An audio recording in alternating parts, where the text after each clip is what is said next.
guys, it's Vicky and I feel like vlogging. So I have this idea and I want to take you guys along with me on this little experiment that I'm gonna do. So last month I reread the Scary Stories to Tell in the Dark books because I wanted to see the movie. And as I said about those books, they were very nostalgic to me. And for me, they really held up. I thought that they were still pretty creepy and all that. And it got me kind of thinking about other books that I have read in the past and that have kind of shaped me as the reader that I am today. And it kind of got me thinking, maybe I should do this a little more.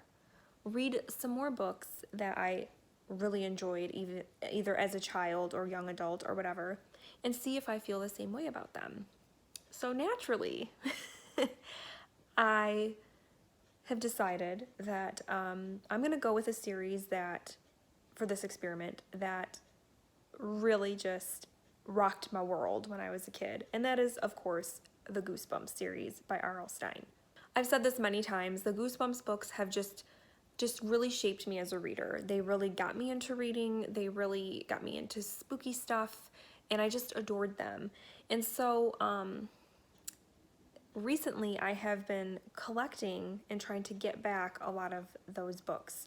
There are like, I want to say 60 or so books in the series, and I'm trying to collect them all, and I'm trying to get the original covers.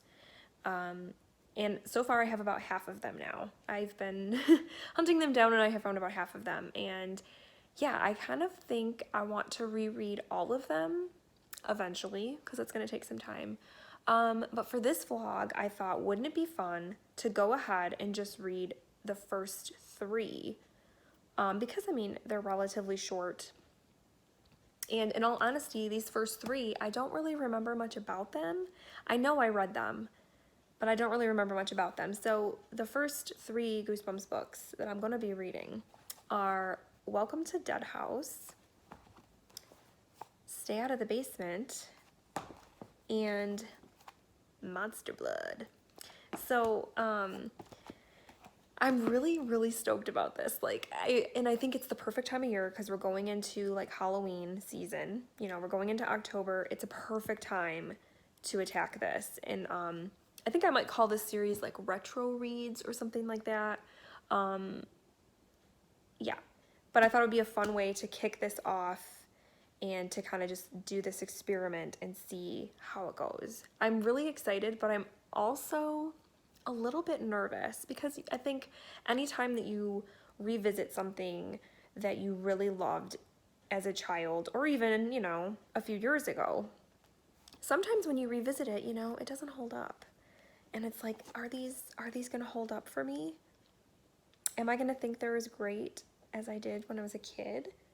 I don't know. I know in my adulthood I have read a couple others. I think like a couple years ago, like during Spookathon, I read a couple and stuff like that. And I didn't hate them. So I don't know, we're gonna see how it goes. So yeah, today I'm gonna be starting Welcome to Dead House.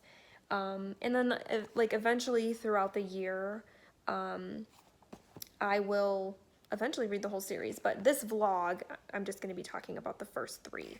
So Welcome to Dead House, I'm just gonna go ahead, I usually don't like when people do this, but I'm gonna go ahead and just read you the synopsis really quick just to give you an idea of what this book is about. So, Amanda and Josh think the old house they have just moved into is weird, spooky, possibly haunted. And the town of Dark Falls is pretty strange too. But their parents don't believe them. You'll get used to it, they say. Go out and make some new friends.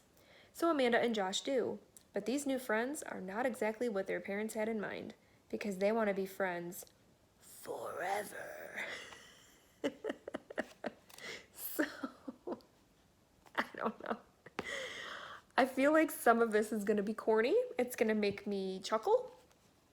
But I have to kind of put myself in like an 8 to 10-year-old frame of mind and then maybe I'll feel differently. So yeah, I'm really excited to dive into these and to share this experience with you. So I'm gonna go ahead and start this book.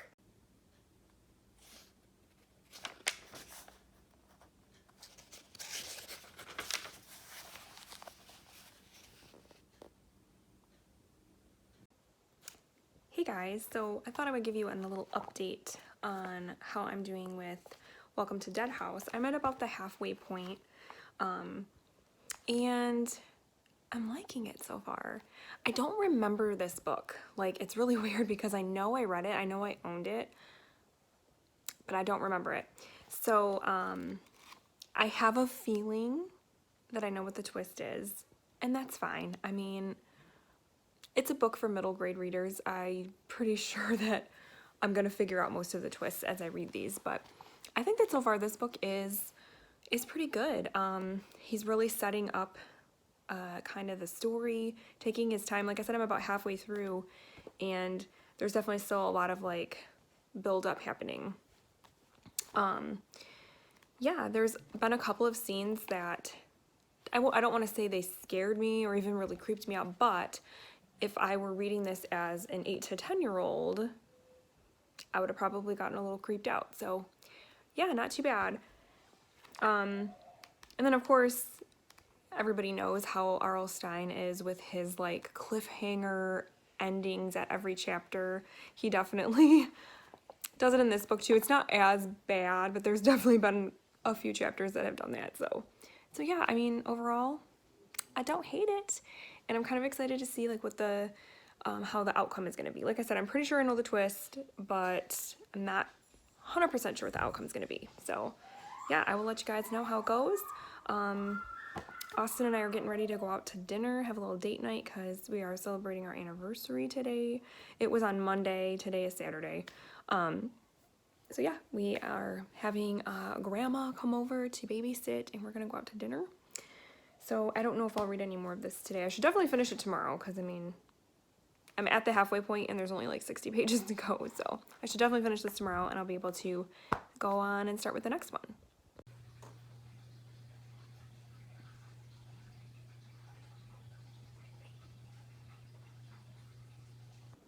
Hey guys, I am currently in my basement because I just finished editing a video.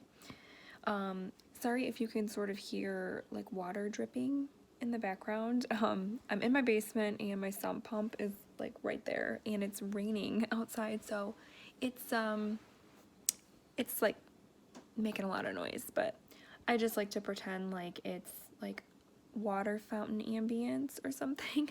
So yeah, there it goes, it's turning on. But yeah, I wanted to let y'all know that I finished Welcome to Dead House this morning, and I think overall I am gonna give this one a 3 out of 5 stars. It started out really strong.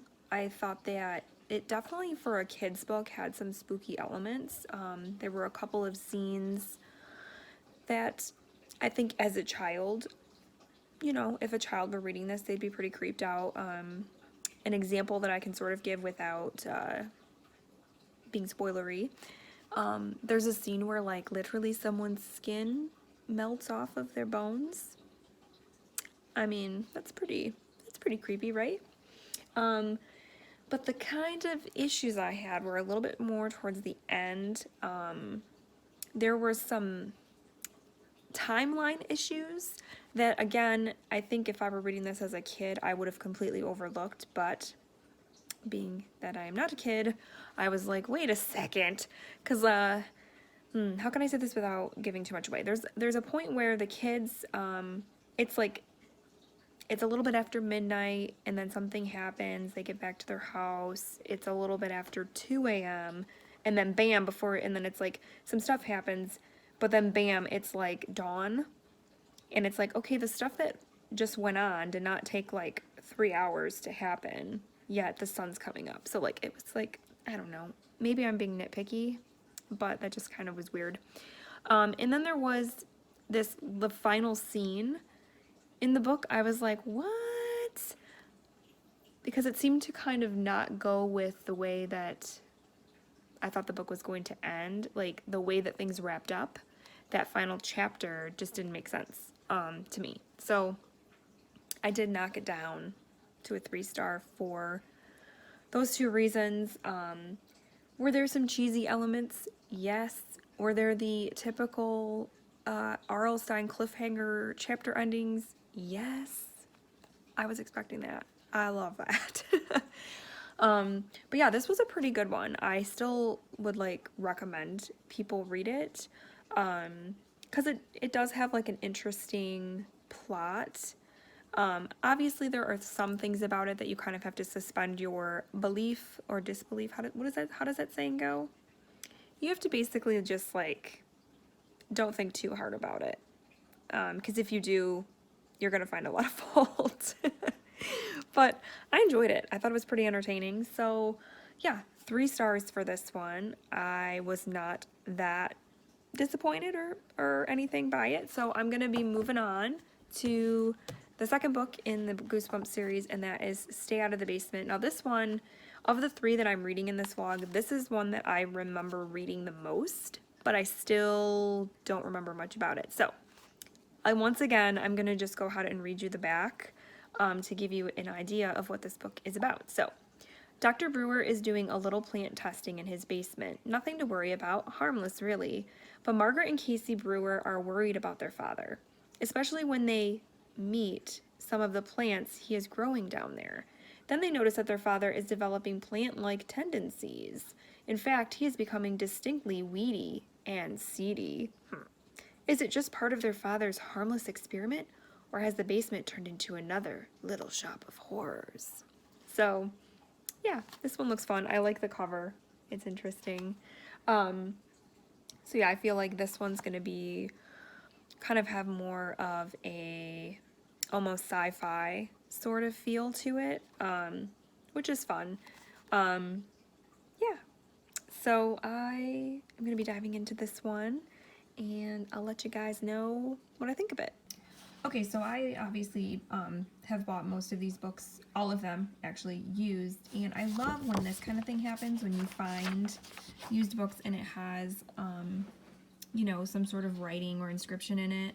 And this one says, bought by Carolyn at the Reader's Market with her $10 gift certificate won at Parsons School for guessing the correct number of M&Ms, and the date is December 23rd, 1993. So that's really fun and cool. And I just love finding, you know, stumbling across things like that when you buy used books. Hi, so this is a really awkward angle, but I'm trying to get ready for the day.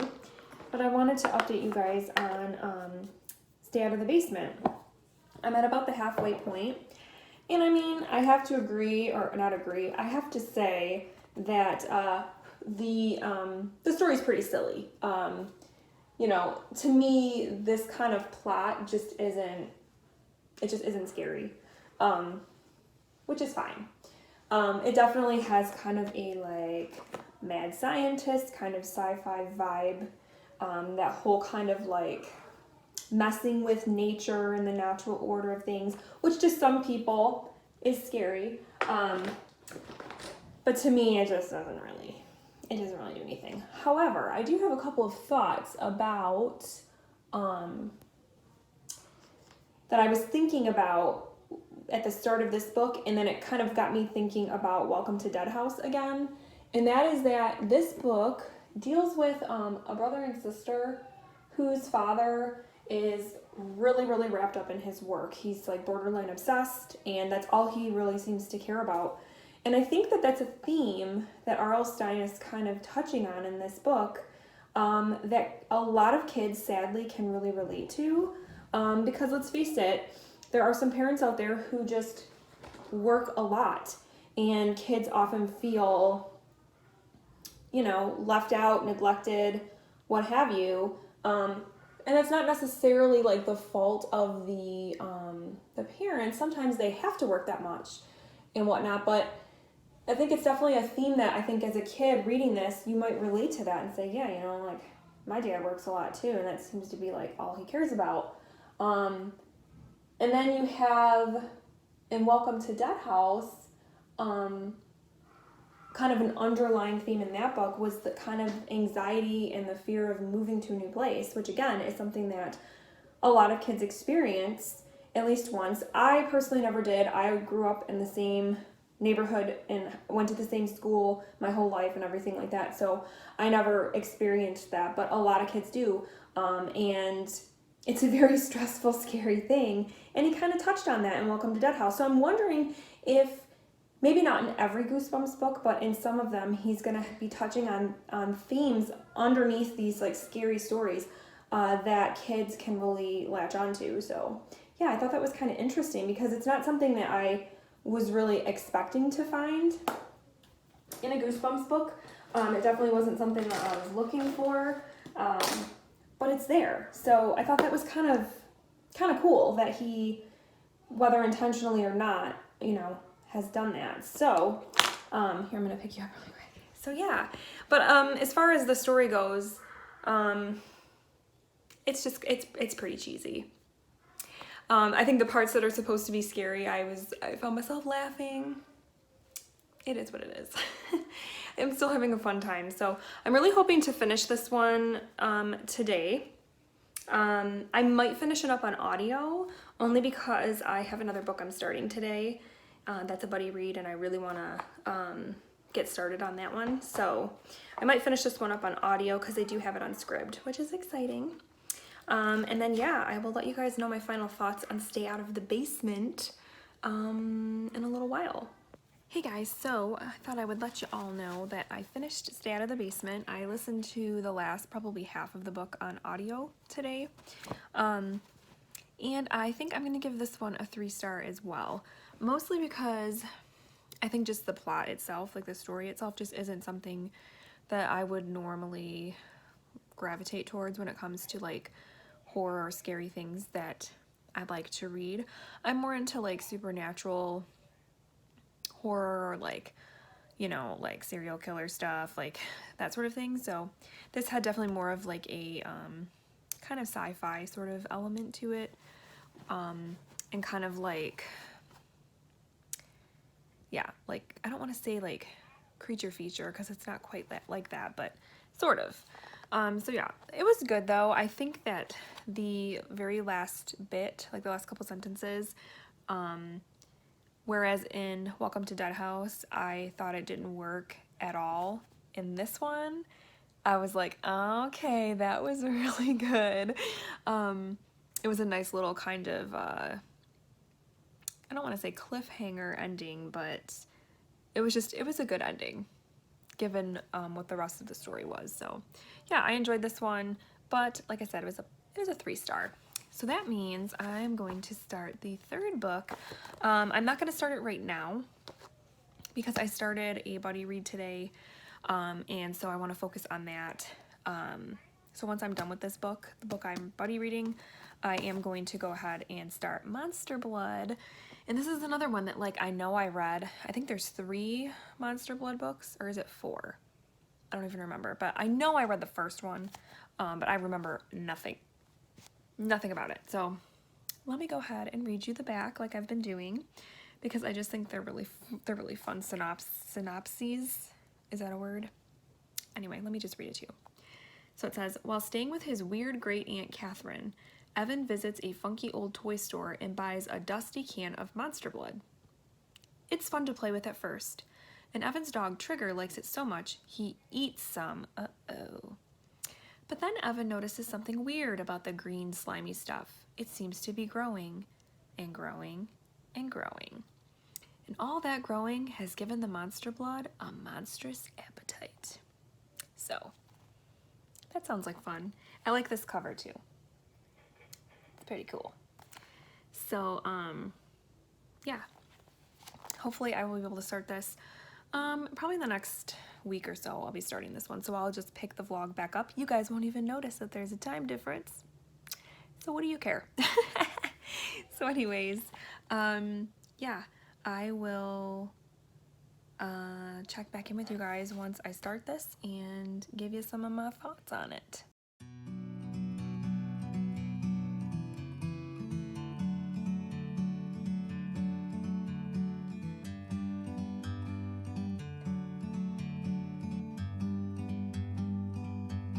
like a bird on a tree.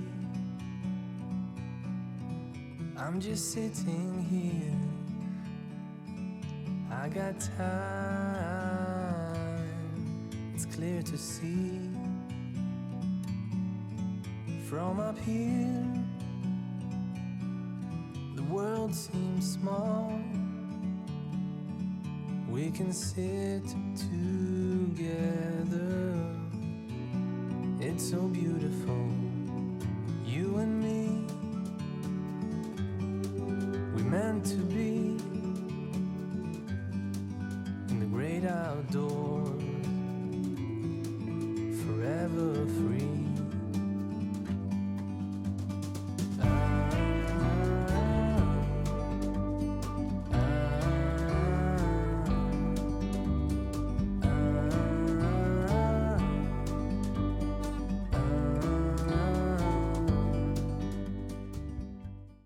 Hey, so it is about a week later, and I started Monster Blood. I'm only 20 pages in, and I'm already noticing kind of the thing that I've noticed in the first two Goosebumps books that I've read for this vlog, and that R.L. Stine is like, he's like putting these underlying themes that kids can relate to into these scary stories. And in this one, it's definitely that our main character, Evan, is being left with a great aunt whom he doesn't know. And he's being left there for 2 weeks while his parents house hunt because they have to move out of state. Which, as a parent, I'm like, why would you traumatize your poor child like that? Because I'm sure there's enough stress going on with the idea of having to move to a whole new place, and then you're going to dump him with this complete stranger. But we wouldn't have this story if that didn't happen. So, but yeah, it was kind of like, and it's funny the way that, you know, R.L. Stine kind of explains those sorts of things away. Let me see if I can find where, because there's like okay, so there's a part where like his parents are talking about what they're gonna do with Evan while they house hunt, and he's like eavesdropping on the conversation, and they say, well, we have no choice, Evan heard his mother say. There's no one else to leave him with. Everyone else is on vacation. Everyone? Really? You know, August is just the worst month for you to be transferred to Atlanta. So, and then later they say, it'll be a good experience for him. He needs to learn how to get along under difficult circumstances. So let's dump him with a stranger. 12-year-old boy. Sure. So it's just funny to me because I'm like, oh, that's how he explains it. Everyone else they know that knows Evan is on vacation. So he has to stay with this creepy great aunt whom he doesn't know. But anyway, so yeah. Not very far into it at all, but I just kind of noticed that little, you know, kind of thing that's going on with these books. And I don't know if it's like something I'm picking up on because I'm now reading them and I'm older, or I'm trying to find more meaning in these books, or I don't know what the deal is, but it's there. I'm not crazy, right? So yeah, yeah, I thought I would just let you guys know that. I probably will insert some clips because we did some Halloween fall sort of things today. And I don't know, I'll probably put them in before this clip so you'll see them first. I don't know. But anyway, I'm tired from all that stuff. We got the kids' Halloween costumes. Leia's gonna be a unicorn, and Hunter is going to be Dash from The Incredibles. So it's really cute. But yeah, and then we went and did a corn maze and like a bunch of other stuff at this place. It was really fun, but I'm exhausted. So now I'm gonna sit down and relax for a little bit before I gotta make dinner and read some more of Monster Blood, and I'll check back in with you guys later. Hey, so I finished Monster Blood yesterday, and I think this one is also going to be a 3-star for me. It definitely was not scary, like, at all to me, but it was a lot of fun. So I think, especially if I'm putting myself in the place of a middle grade kid, they would really enjoy this because it was fun. And I know that this, like, Monster Blood has, I think, 3 sequels, which is crazy. So obviously it was like one that the kids really must have liked, for him to continue to write about it in 3 more books. Yeah, so I don't think I read any of those though. Maybe I might have read Monster Blood 2, but the other ones I don't remember. But yeah, this one was fun. The explanation, or kind of like the conclusion at the end, was a little bit weird. Like I found it to be kind of out of left field and a little bit unsatisfying, but it is what it is. So it definitely, like, there were things about it that I liked, things about it not so much. Obviously, like, R.L. Stein's writing is really simplistic. He tends to use the same words to describe things. Like, in every single book, at some point, a character's mouth is as dry as cotton. And just, like, things like that. So, yeah, it's simple writing, but, I mean, they're entertaining, right? So yeah, I guess in conclusion here, in this little experiment, I enjoyed myself. I liked taking this little trip down memory lane. None of these 3 books really are favorites of mine, but they were the first 3, so that's why I did, chose them. They were all ended up being 3 stars. If I had to pick a favorite, like the one that I thought maybe had the most solid story is probably, which is kind of surprising even to me, is probably Stay Out of the Basement. Because to me, the one that I would have most likely enjoyed as a kid was definitely Welcome to Dead House. Yeah. But this one I had problems with the way that the story ended. Whereas I felt like Stay Out of the Basement overall, it just had a good story flow. The ending made sense to me. It had a very kind of like aha, almost kind of cliffhanger, not cliffhanger, but just kind of like a very kind of like Twilight Zone sort of ending, which is awesome. And then, yeah, Monster Blood was okay also. So yeah, I would say they all got the same rating, but I would say Stay Out of the Basement was probably the most solid story of these 3. But this little experiment has definitely, like, made me want to continue to reread the Goosebumps books, because it has literally been, like, probably 20 to 25 years since I read these books. So a lot of them I don't remember anything about. So it's like I'm reading them for the first time. So I think that I'm going to continue to read these books, maybe not all like right now, and I'm not going to read them like sequentially, but maybe over the next year or 2 I will try to get through them all. The original series, which I think is 62 books, those are the ones I want to focus on. And then yeah, I mean, so occasionally I will throw one into my TBR and read them just for some good old fashioned fun.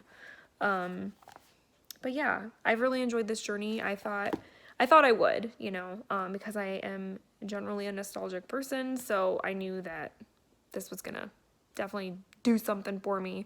So yeah, I think I will continue to read these books. Maybe not vlog every single time that I read them, because I feel like it might get a little bit repetitive. Just based on these 3 books, there's definitely like some repetition. For example, every single one of these books, the 2 main characters were a boy and a girl, and they were either 11 or 12 years old. Yeah. Like I said, some of the ways in which he describes things is the same, like the writing. Yeah. So a vlog talking about them all might, like in one chunk, might get kind of boring. So, but yeah, I will definitely throw them into my TBRs occasionally and wrap them up for you guys, if that's something you guys think you would be interested in seeing. But yeah, this was fun, and I'm glad that I did this. So let me know down below if you read Goosebumps as a kid. Which ones were like your favorites? Which ones do you think you still remember? Because there were only a couple that I read as a kid that I still remembered the plot and really loved. And I'm really excited to get to those ones again as an adult, because yeah, nostalgia.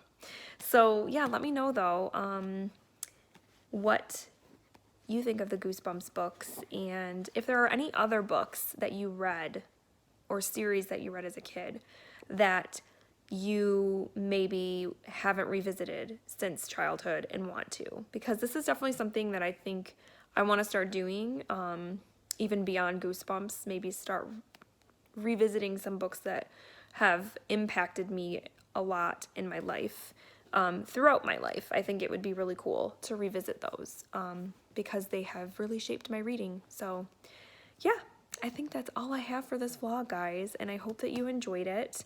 I know that the majority of it is just me talking into the camera and your face, but it was fun. So anyways, I hope you guys are having a wonderful October, and that you have a great week, and that's it. I will talk to you very soon. Thanks so much for watching. Bye.